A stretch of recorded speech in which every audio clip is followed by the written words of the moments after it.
Hello viewers, welcome to D-Commerce classes. In this video, we are going to discuss regarding the geographical indications. Okay, so geographical indication అంటే ఏంటి and geographical ఇండికేషన్లో ఏమేమి goods include అవుతాయి and తర్వాతకి ఎప్పుడు geographical indication యొక్క రిజిస్ట్రేషన్ని prohibit చేస్తారు and తర్వాతకి and geographical indications register గురించి కొంచెం తెలుసుకుంటాము. తర్వాతకి ప్రొసీజర్ ఏంటి, రిజిస్ట్రేషన్ ప్రొసీజర్ అండ్ రిజిస్ట్రేషన్ చేస్తే వచ్చే రైట్స్ ఏంటో మనము ఈ వీడియోలో డిస్కస్ చేయబోతున్నాం అన్నమాట. So without getting late, let's begin with our discussion now. So first వచ్చేసి జియోగ్రాఫికల్ ఇండికేషన్ అంటే ఏంటో తెలుసుకుందాం. So geographical indication the mark, line, colour etcetera which indicates the origin of the product is called as geographical indication. So ఒక product పైన ఉన్న ఏదైనా mark కావచ్చు, ఏదైనా లైన్ కావచ్చు, ఏదైనా కలర్ కావచ్చు, ఇంకా ఎక్సెట్రా వేరే ఏదైనా ఒక సింబల్ కావచ్చు, ఏదైతే ఆ యొక్క ప్రోడక్ట్ యొక్క ఆరిజిన్ అంటే ఆ ప్రోడక్ట్ అనేది ఏ ఏరియాలో తయారయ్యింది అని మనకి తెలిసేలాగా చేస్తుంది, అంటే ఆ ప్రోడక్ట్ యొక్క ఆరిజిన్ని మనకి తెలిసేలాగా చేస్తుందో ఆ యొక్క మార్క్, లైన్, కలర్ ఏదైనా సరే, సో వాటిని మనము జియోగ్రాఫికల్ ఇండికేషన్స్ అని చెప్తామన్నమాట. సో ఫర్ ఎగ్జాంపుల్ ఇప్పుడు మనము ఒక టీ పౌడర్ కొన్నాము అనుకుందాము. సో ఆ టీ పౌడర్ యొక్క ప్యాకెట్ పైన మనకి డార్జిలింగ్ టీ అని కనిపించింది, లేదా అస్సాం టీ అని కనిపించింది అన్నప్పుడు ఈ అస్సాం టీ, డార్జిలింగ్ టీ అని ఏదైతే ఉందో అదే జియోగ్రాఫికల్ ఇండికేషన్ అనమాట. సో జిఐ ట్యాగ్స్ అంటాం మనం వాటిని. సో ఆ జిఐ ట్యాగ్స్ ఏం చేస్తున్నాయి, మనకి ఏం తెలుస్తుంది ఆ జిఐ ట్యాగ్స్ చూస్తే? మనకి ఈ పర్టికులర్ టీ అనేది డార్జిలింగ్లో కల్టివేట్ చేశారు, ఈ పర్టికులర్ టీ అనేది అస్సాంలో కల్టివేట్ చేశారు అని తెలుస్తుంది కదా. సో అందుకనే జియోగ్రాఫికల్ ఆరిజిన్ని ఇండికేట్ చేస్తుంది, ఆ ప్రోడక్ట్ ఎక్కడ ప్రొడ్యూస్ అయింది అని చెప్తుంది కాబట్టి. సో దాన్ని మనము జియోగ్రాఫికల్ ఇండికేషన్ అని చెప్తామన్నమాట. అండ్ నెక్స్ట్ ఇంకొక ఎగ్జాంపుల్ వచ్చేసి పోచంపల్లి శారీస్ అనగానే మనకి పోచంపల్లిలో వీవ్ చేశారు అని తెలుస్తుంది. అండ్ కొండపల్లి బొమ్మలు అనగానే కొండపల్లిలో తయారు చేశారు అని తెలుస్తుంది. అండ్ స్కాచ్ విస్కీ అనగానే స్కాట్లాండ్లో తయారు చేశారు అని తెలుస్తుంది. సో ఇట్లా ఒక ప్రోడక్ట్ పైన ఏదైనా వర్డ్ కానీ, ఏదైనా లైన్ కానీ, మార్క్స్ కానీ, కలర్ కానీ ఆ ప్రొడక్ట్స్ ఎక్కడ ప్రొడ్యూస్ చేశారు అని మనకి తెలుసుకోవడానికి హెల్ప్ చేస్తాయో అవన్నిటిని మనము జియోగ్రాఫికల్ ఇండికేషన్స్ అంటాం. దట్ ఈస్ జిఐ ట్యాగ్స్ అని చెప్తాం అన్నమాట. So this is about the meaning of geographical indication. Next వచ్చేసి గవర్నింగ్ యాక్ట్. సో ఈ geographical indications related rules and regulations, registration ఎప్పుడు చేయాలి అండ్ రిజిస్ట్రేషన్ అనేది ఎంతవరకు వ్యాలిడ్ ఉంటుంది అండ్ ఎవరెవరు రిజిస్ట్రేషన్ చేసుకోవచ్చు, ఎప్పుడెప్పుడు రిజిస్ట్రేషన్ ఇవ్వరు అనే ఇన్ఫర్మేషన్ అంతా మనకి geographical indications of goods act 1999లో ఈ ఇన్ఫర్మేషన్ అంతా ఉంటుందన్నమాట. Okay, this is regarding the governing act. So మనం గవర్నింగ్ యాక్ట్ గురించి డిస్కస్ చేసేటప్పుడు యాక్ట్ యొక్క టైటిల్ని జియోగ్రాఫికల్ ఇండికేషన్స్ ఆఫ్ గూడ్స్ అని యాక్ట్ అని డిస్కస్ చేసాం కదా. So geographical indications of goods act అని డిస్కస్ చేసినాం. సో అని అంటే మరి అక్కడ గూడ్స్ అనే ఒక వర్డ్ని చూసినాం, మరి మనం గూడ్స్ అంటే ఏందో కూడా తెలుసుకోవాలి కదా. సో ఏమేమి గూడ్స్ ఇంక్లూడ్ అవుతాయో కూడా తెలుసుకోవాలి. So let's know now. So goods means any agricultural products, natural or manufactured goods, or any goods of handicrafts or of any industry and includes food stuff. Okay, so గూడ్స్లో ఏమేమి include అవుతాయి మనకి, like any agricultural products అయి ఉండొచ్చు, న్యాచురల్గా produce అయ్యే products అయి ఉండొచ్చు, మ్యానుఫ్యాక్చర్ చేసిన గూడ్స్ అయి ఉండొచ్చు, క్రాఫ్ట్ వర్క్స్ అయి ఉండొచ్చు, ఆర్ ఇండస్ట్రీలో ప్రొడ్యూస్ చేసిన గూడ్స్ అయి ఉండొచ్చు, and it also include some food stuff. Okay, so food స్టఫ్కి ఎగ్జాంపుల్ వచ్చేసి తిరుపతి లడ్డు. సో తిరుపతి లడ్డు అనగానే మనకి లడ్డు తిరుపతిలో తయారు చేసిన లడ్డు అని తెలుస్తుంది కదా. So that comes under food stuff అనమాట. సో అట్లనే ఇంకా వేరే ఐటమ్స్ ఏవైనా ఫేమస్ అనుకోండి, అండ్ ఇంకా ఆ ఫుడ్ స్టఫ్ అనేది ఓ పర్టికులర్ ఏరియాలోనే తయారు చేస్తారు, ఇంకా వేరే దగ్గర తయారు చేయరు అన్నప్పుడు సో వాటికి కూడా జియోగ్రాఫికల్ ఇండికేషన్స్ వస్తాయి అన్నమాట. Okay, so this is regarding the meaning of goods. And next వచ్చేసి when the prohibition of registration is made. So ఎప్పుడు ఒక జియోగ్రాఫికల్ ఇండికేషన్ని మనము రిజిస్ట్రేషన్ చేసుకోనికి ఉండదు, చూద్దాం ఇప్పుడు. ఓకే, సో ఫస్ట్ వన్ వచ్చేసి when it exploits the people. So ఎప్పుడైతే ఒక జిఐకి రిజిస్ట్రేషన్ ఇవ్వడం వల్ల పీపుల్ అనేవాళ్ళు చీట్ చేయబడతారు అని అనిపిస్తుందో అప్పుడు ఆ జిఐకి రిజిస్ట్రేషన్ అనేది ఇవ్వరనమాట. ఓకే, సో ఆ జిఐ ట్యాగ్ వల్ల పీపుల్కి చీటింగ్ జరుగుతుంది అనే కేసెస్లో రిజిస్ట్రేషన్ అనేది ఇవ్వరు. So this is first point. And second వచ్చేసి when it's against the law.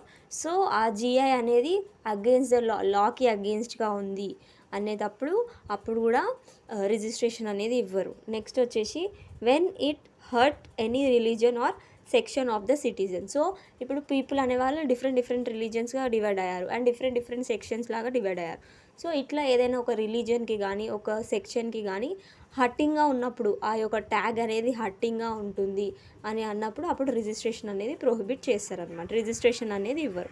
And next వచ్చేసి వెన్ ప్రొహిబిటెడ్ బై కోర్ట్, అంటే కోర్టు ఈ జిఐ ట్యాగ్స్కి రిజిస్ట్రేషన్ ఇవ్వద్దు అని చెప్పేసి ప్రొహిబిట్ చేసింది అన్నప్పుడు కూడా ఈ యొక్క రిజిస్ట్రేషన్ అనేది చేయరనమాట. నెక్స్ట్ వచ్చేసి when it is immoral.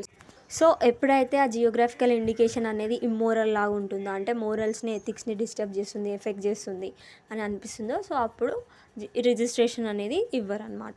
Next when law can't give protection. So law అనేది ఆ జియోగ్రాఫికల్ ఇండికేషన్కి ప్రొటెక్షన్ ఇవ్వలేనప్పుడు అప్పుడు రిజిస్ట్రేషన్ అనేది ఇవ్వరు. And next when false representation of origin is made. So for example ఇప్పుడు ఒక్క ప్లేస్లో ప్రొడక్ట్స్ ప్రొడ్యూస్ చేస్తూ ఇంకొక ప్లేస్లో ప్రొడ్యూస్ చేసినామని చెప్పినప్పుడు అది ఫాల్స్ రిప్రజెంటేషన్ అవుతుందన్నమాట. సో అప్పుడు కూడా మనకి రిజిస్ట్రేషన్ అనేది ఇవ్వరు. So this is regarding when the prohibition of registration is made. Okay, and next వచ్చేసి register of geographical indications. So ఇదేంటో మనం ఇప్పుడు చూద్దాం. The book in which information related to all geographical indications that is GI is recorded is called as register of GI. It is divided into part A and part B.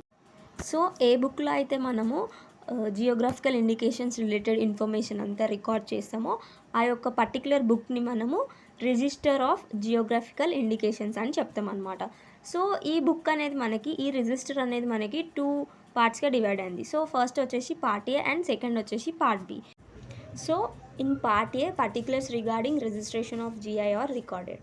So ఏవేవైతే geographical ఇండికేషన్స్ని registration చేశారో ఆ registration చేసిన అన్ని geographical indications related information అంతా మనకి part Aలో ఉంటుంది. And in part B particulars related to the authorized users is recorded.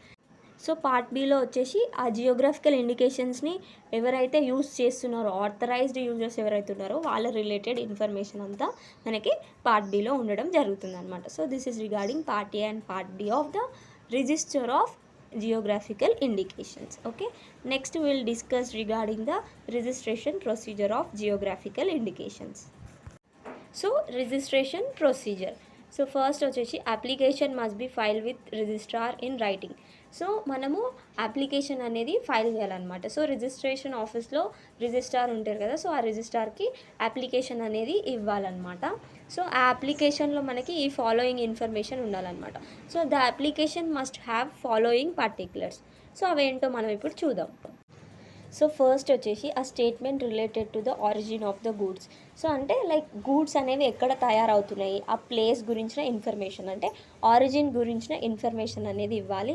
And next class of goods in which GI is needed. So ఏ క్లాస్ ఆఫ్ గూడ్స్కి నువ్వు GI అనేది తీసుకోవాలి అనుకుంటున్నావు, సో ఆ class of goods related information ఇవ్వాలి. And next map of geographical area. So origin ఉంటుంది కదా, లైక్ ఆ గూడ్స్ ఎక్కడ ప్రొడ్యూస్ అవుతున్నాయి ఆ ఏరియా యొక్క మ్యాప్ అనేది ఇవ్వాలి, జియోగ్రాఫికల్ ఏరియా యొక్క మ్యాప్ అనేది ఇవ్వాలి. And next proof for geographical indication. So మీరు ఆ యొక్క ఏరియాలోనే మీరు ఆ ప్రోడక్ట్ని ప్రొడ్యూస్ చేస్తున్నారు అని తెలిసేలాగా ఏదైనా ఒక ప్రూఫ్ని ప్రొవైడ్ చేయాల్సి ఉంటుంది. And next particulars related to the producer of the goods.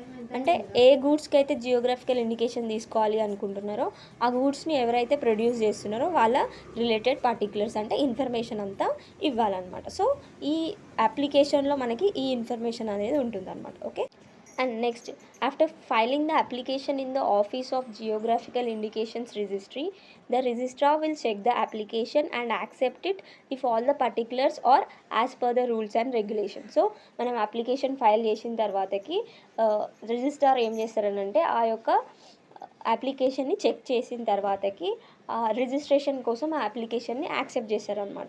So ఎప్పుడు యాక్సెప్ట్ చేస్తారు మరి అని అంటే, లైక్ ఎప్పుడైతే ఆ అప్లికేషన్ అనేది మనము రూల్స్ అండ్ రెగ్యులేషన్స్ ప్రకారంగా ఏమి ఫాల్స్ స్టేట్మెంట్స్ ఇవ్వకుండా అన్నీ మంచిగా ప్రూఫ్స్ అన్నీ కరెక్ట్ ఇన్ఫర్మేషన్ ఇస్తే, సో అప్పుడు ఆ యొక్క అప్లికేషన్ అనేది యాక్సెప్ట్ చేయడం జరుగుతుంది. And next, then he will advertise to receive objections if any wants to make. So ఆ యొక్క అప్లికేషన్ని వాళ్ళు ఏం చేస్తారని అంటే, యాక్సెప్ట్ చేసిన తర్వాతకి అడ్వర్టైజ్మెంట్ చేస్తారనమాట. సో ఎవరైనా ఏదైనా ఆబ్జెక్షన్స్ ఉంటే రేస్ చేయడం కోసం. ఓకే, నెక్స్ట్ వచ్చేసి, if objections come with in 3 months the notice for reply for objections is send to the applicant. So ఈ అడ్వర్టైజ్మెంట్ అనేది 3 months వరకు చేస్తారు. ఈ 3 months లోపల ఏదైనా ఎవరైనా ఆబ్జెక్షన్స్ ఇస్తే, పర్టికులర్ పర్సన్ ఆబ్జెక్షన్స్ ఇచ్చిండ్రు అని చెప్పేసి ఎవరైతే అప్లికేషన్ని ఫైల్ చేస్తారో వాళ్ళకు ఒక నోటీస్ ఇస్తారనమాట. సో ఇది కరెక్టేనా, వీళ్ళు ఇట్లా చెప్తున్నారు, అప్లికేషన్ రైజ్ చేసిండ్రు, సో మీ రిప్లై ఏంటి అని చెప్పేసి ఒక నోటీస్ని పంపించడం జరుగుతుంది అప్లికెంట్కి. Okay, the applicant must give reply in 2 months. If not, the application is treated as it is withdrawn. So ఇలా ఒక నోటీస్ పంపించిన తర్వాతకి ఒక అప్లికెంట్ వితిన్ 2 months రిప్లై అనేది ఇవ్వాలన్నమాట. సో వితిన్ 2 months రిప్లై ఇవ్వకపోతే, సో ఇంకా అప్లికేషన్ని ఇతను విత్డ్రా చేసుకున్నాడు, అప్లికెంట్కి ఇంకా రిజిస్ట్రేషన్ అవసరం లేదు అని ట్రీట్ చేస్తారనమాట. సో అంటే ఇప్పుడు ఫర్ ఎగ్జాంపుల్ మనము అప్లికేషన్ని ఫైల్ చేసిన తర్వాతకి మనంతటా మనమే విత్డ్రా చేసుకుంటే ఎటువంటి ట్రీట్మెంట్ అయితే చేస్తారో, మనము వితిన్ 2 months రిప్లై ఇవ్వకపోయినప్పుడు కూడా మనము విత్డ్రా చేసుకున్నట్టుగానే ట్రీట్ చేస్తారనమాట. ఓకే, అండ్ నెక్స్ట్ వచ్చేసి, if reply is given then the applicant will be called for hearing. Okay, so ఒకవేళ వితిన్ 2 monthsలో రిప్లై ఇచ్చారనుకోండి, సో నేనేం మిస్టేక్ చేయలేదు, నేను ప్రొవైడ్ చేసిన ఇన్ఫర్మేషన్ అంతా కరెక్టే అని చెప్పేసి ఆ ఆబ్జెక్షన్స్కి రిప్లై చేసినప్పుడు అప్లికెంట్కి ఒక హియరింగ్ ఛాన్స్ అనేది ఇవ్వడం జరుగుతుంది. సో అతను ప్రూవ్ చేసుకోవడం కోసం అతనికి ఒక ఛాన్స్ ఇవ్వడం జరుగుతుంది అనమాట.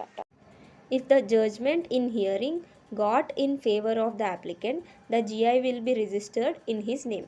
సో ఇప్పుడు హియరింగ్ ఛాన్స్ ఇస్తారని చెప్పాం కదా. సో ఎవరైతే అబ్జెక్షన్ చేసిండ్రో వాళ్ళు ప్రొవైడ్ చేసిన ప్రూఫ్స్, వాళ్ళు చెప్పినదంతా విన్న తర్వాతకి, అండ్ అప్లికెంట్ ప్రొవైడ్ చేసిన ప్రూఫ్స్ అండ్ అప్లికెంట్ చెప్పినవన్నీ విన్న తర్వాతకి, ఒకవేళ జడ్జ్మెంట్ అనేది అప్లికెంట్కి ఫేవర్లో వస్తే అప్పుడు ఏమవుతుంది అని అంటే, like the GI will be registered in his name. Okay, so GI registration అనేది చేయడం జరుగుతుంది అనమాట. So this is regarding the registration procedure of geographical indication.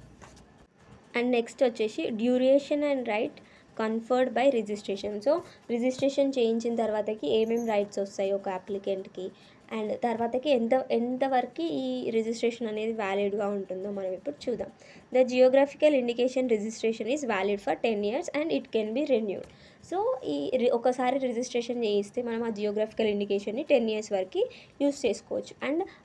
And ఆ 10 years తర్వాత కూడా మళ్ళీ మనం ఆ జియోగ్రాఫికల్ ఇండికేషన్ యూస్ చేసుకోవాలి అని అనుకుంటే మనము రెన్యువల్ కూడా చేసుకోవచ్చు అనమాట. So this is regarding the duration. And next వచ్చేసి rights. The applicant get exclusive right to use GI. So ఎవరైతే ఆ జిఐని రిజిస్ట్రేషన్ చేయించుకున్నారో అతనికి, ఆ అప్లికెంట్కి ఎక్స్క్లూజివ్ రైట్ వస్తుంది అనమాట ఆ జిఐని యూజ్ చేసుకోవడానికి. సో ఇప్పుడు ఫర్ ఎగ్జాంపుల్ అస్సాంలో ఒకరు జియోగ్రాఫికల్ ఇండికేషన్ తీసుకున్నారు, అస్సాం టీ అని చెప్పేసి. సో నేను కూడా కేరళలో టీని కల్టివేట్ చేస్తున్నా అనుకుందాం అన్నప్పుడు నేను అస్సాం టీ అనే ట్యాగ్ని యూజ్ చేసుకోవడానికి ఉండదు. సో ఎవరైతే ఆ అస్సాం టీ ట్యాగ్కి రిజిస్ట్రేషన్ అనేది తీసుకున్నారో అండ్ అక్కడ అస్సాంలోనే ఆ టీని ప్రొడ్యూస్ చేస్తున్నారో వాళ్ళకి మాత్రమే ఎక్స్క్లూజివ్ రైట్ అనేది ఉంటుంది. So this is regarding the first right. And second వచ్చేసి, claim for relief can be made at the time of infringement. So ఇప్పుడు వేరే వాళ్ళు ఎవరైనా ఆ ట్యాగ్ని యూజ్ చేసి, సో రిజిస్ట్రేషన్ ఎవరైతే చేయించుకున్నారో వాళ్ళు కాకుండా వేరే వాళ్ళు ఆ ట్యాగ్ని యూజ్ చేసి రాంగ్ఫుల్గా వాళ్ళ ప్రోడక్ట్స్ని అమ్ముతున్నట్టయితే అది ఇన్ఫ్రింజ్మెంట్ అవుతుంది అనమాట. సో ఇప్పుడు ఎవరైతే రిజిస్ట్రేషన్ చేయించుకున్నారో ఆ ట్యాగ్ని, సో వాళ్ళు ఎవరైతే చీటింగ్ చేస్తున్నారో వాళ్ళ దగ్గర నుంచి రిలీఫ్ క్లెయిమ్ చేయడానికి ఉంటుంది అని అంటే, లైక్ డ్యామేజెస్, సో ఇట్లాంటివి ఏమైనా రెమెడీస్ ఉంటే సో వాటిని క్లెయిమ్ చేయడానికి ఛాన్స్ ఉంటుంది అనమాట. అండ్ కొన్ని కేసెస్లో ఎవరైతే పర్సన్స్ జిఐ ట్యాగ్ని రాంగ్ఫుల్గా యూజ్ చేస్తున్నారో వాళ్ళని రిస్ట్రైన్ అంటే ఆ ట్యాగ్ని యూజ్ చేయకుండా స్టాప్ చేయడానికి కూడా రైట్ అనేది ఉంటుంది. So this is regarding the rights conferred by registration. So registration చేసుకోవడం వల్ల వచ్చే రైట్స్ ఈ 2 రైట్స్ అనమాట. Okay, So with this we have completed our discussion regarding the geographical indication and when the registration is prohibited and the registration procedure, duration and rights. And I hope that you're clear with the concept, and if you have liked my explanation, please like, share and subscribe. Thanks for watching.